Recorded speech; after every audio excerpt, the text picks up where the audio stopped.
వాక్యాలుగా మనం చదువుకుందాం. 110వ కీర్తన.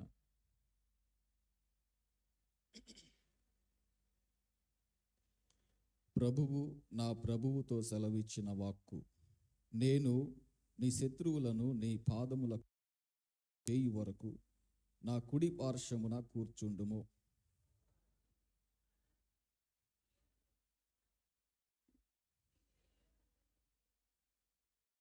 యుద్ధ సన్నాహ దినమున నీ ప్రజలు ఇష్టపూర్వకముగా వచ్చెదరు. నీ యవ్వనస్తులలో శ్రేష్ఠులు పరిశుద్ధాలంకృతులై మంచువలె అరుణోదయ గర్భములో నుండి నీ యొద్దకు వచ్చెదరు.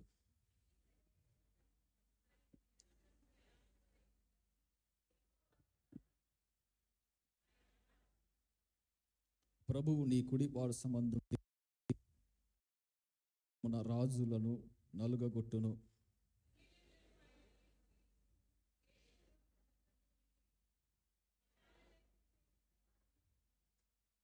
అందరం కలిసిద్దాం. మార్గమున ఏటి నీళ్లు ఆనము చేసి ఆయన తల ఎత్తును. దేవునికి స్తోత్రం. అందరం కూర్చుందాము.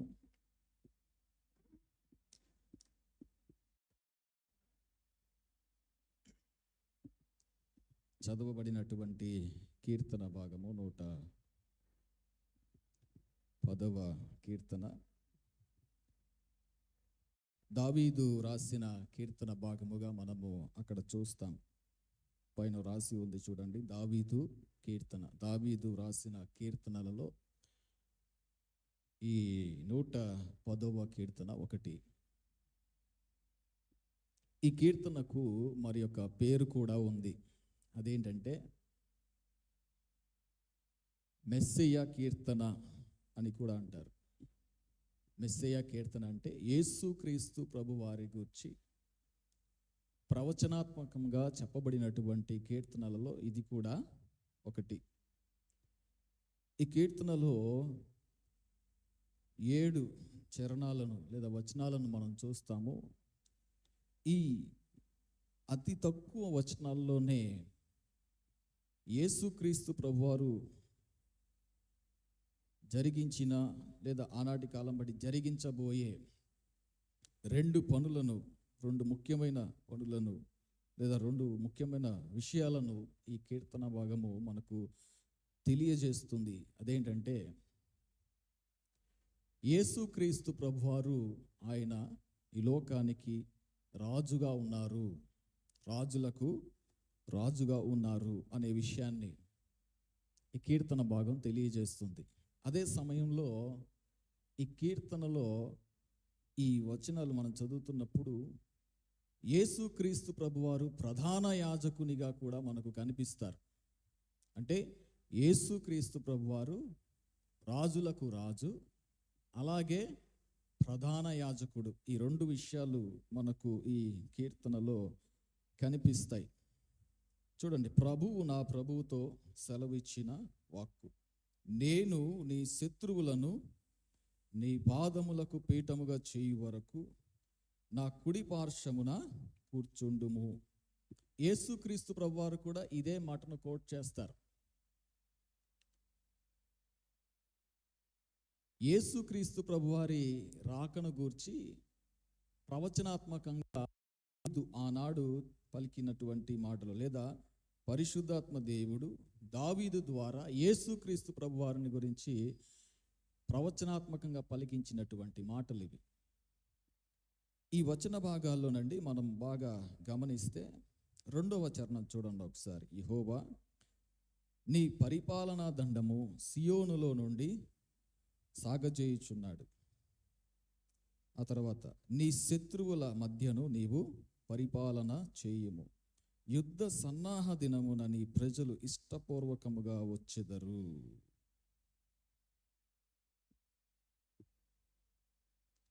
యుద్ధాల గురించి ప్రస్తావిస్తున్నట్టుగా మనం ఇక్కడ చూస్తాం. ఆ మాటకొస్తే ప్రపంచంలో మన చుట్టూ ఉన్న ప్రపంచ దేశాలలో అనేక దేశాల్లో జరుగుతున్నది యుద్ధమే. యుద్ధ వాతావరణం నెలకొంది.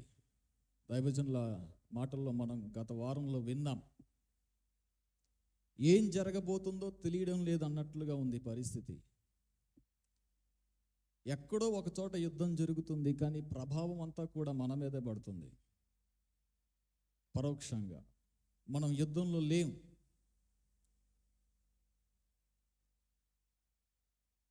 ఇవన్నీ కూడా ఏంటి పరిస్థితులు? యేసుక్రీస్తు ప్రభువారి రాకడకు సూచనగా ఉన్నట్టు చేస్తున్నాయి. యేసుక్రీస్తు ప్రభువారు కూడా ఇదే మాటను ప్రస్తావించారు. రాజ్యము పైకి రాజ్యము, జనము పైకి జనము. ఇప్పుడు జరుగుతుంది అదే. కారణం ఏంటి? అధికారం.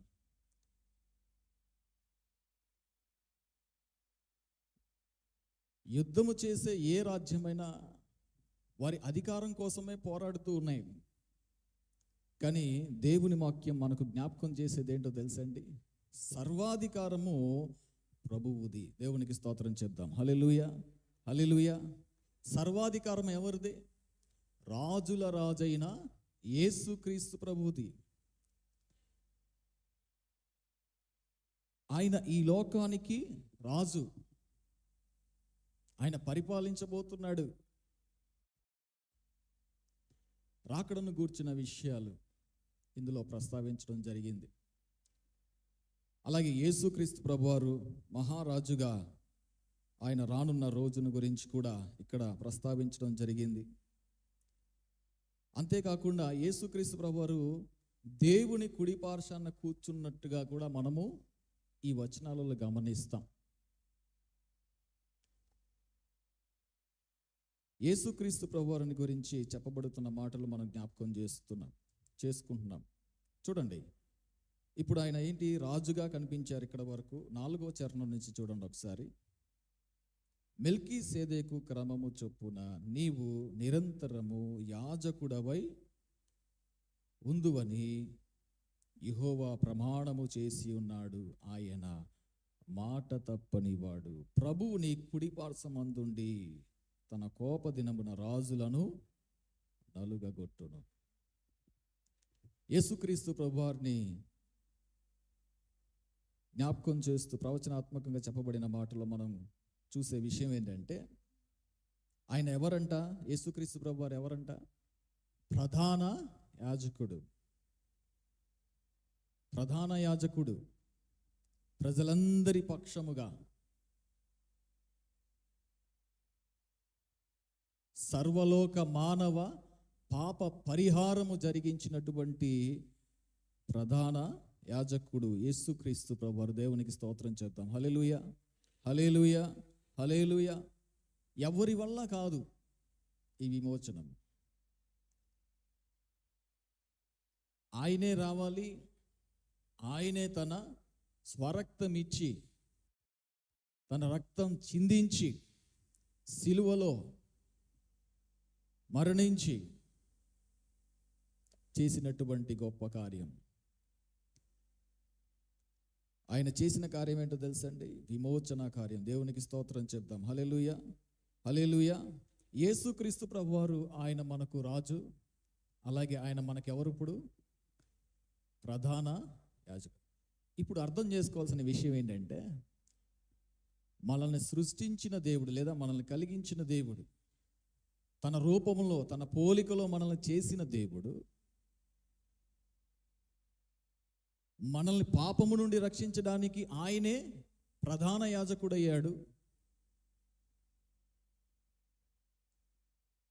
మరో మాటలో చెప్పాలంటే వధకు తేయబడిన గొర్రెపిల్ల అయ్యాడు. ఆయనే అర్పించబడ్డాడు. ఎందుకు ఇదంతా అంటే మనల్ని రక్షించుకోవడానికి. ఆయన ప్రజలమైన మనల్ని రక్షించుకోవడానికి. దేవునికి స్తోత్రం చెప్దాం. హల్లెలూయా. అంతేకాదు, ఆయన నిత్య రాజ్యములోనికి మనల్ని వెళ్ళడం. ఈ లోక అధికారాలన్నీ కూడా తాత్కాలికం. శాశ్వత రాజ్యం ఒకటి ఉంది. ఏంటది? పరలోక రాజ్యం, నిత్య రాజ్యం ఒకటి ఉంది.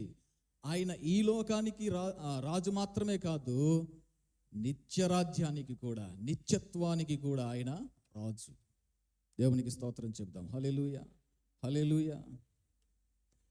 ఈ రాజు అవండి యేసుక్రీస్తు ప్రభువారు ఈ లోకానికి మాత్రమే కాదు, ఆయన నిత్యత్వానికి, నిత్యములో ఏమండి మనమందరం కూడా ఆయన ద్వారా పరిపాలన చేయబడతాం. ఆయనతో కూడా మనము ఉంటాం. నిత్య జీవాన్ని రాజు, నిత్యత్వంలోనికి మనల్ని తీసుకెళ్లే రాజు. ఏమండి అర్థమైందండి? ఎంత గొప్ప రాజు, ఎంత అధికారం కలిగిన రాజు. సర్వాధికారం ఆయనదే. కాబట్టి కీర్తనాకారుడు ఈ విషయాలన్నిటిని కూడా జ్ఞాపకం చేస్తున్నాడండి. కీర్తనాకారుడు ఈ విషయాలన్నిటిని కూడా, ఇందులోనే 2 విషయాలు ఇంకా మనం జాగ్రత్తగా గమనిస్తే మనకు కనిపిస్తాయి. యేసుక్రీస్తు ప్రభువారు మరణ పునరుత్థానము, శిలువ మరణ పునరుత్థానము మనకు కనిపిస్తుంది ఇక్కడ. ఆయన ప్రధాన యాజకుడు మాట్లాడాం కదా. ఆయన ప్రధాన యాజకుడు అంటే ప్రధాన యాజకుడు ఏం చేయాలి?